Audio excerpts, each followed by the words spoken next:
how Muslims become more effective.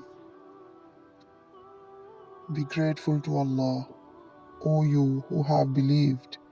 Eat from good things which we have provided for you, and be grateful to Allah if it is indeed Him that you worship.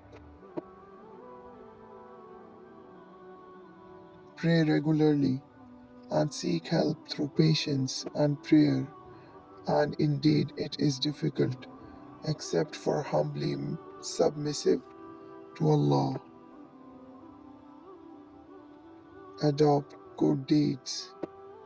Yes, on the contrary, whoever submits his face in Islam to Allah while being a door of good will have his reward with his Lord, and no fear will there be concerning them, nor will they grieve.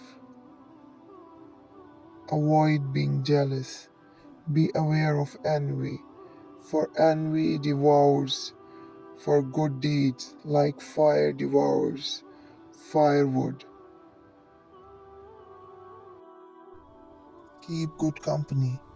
A good friend and a bad friend are like a perfume seller and a blacksmith.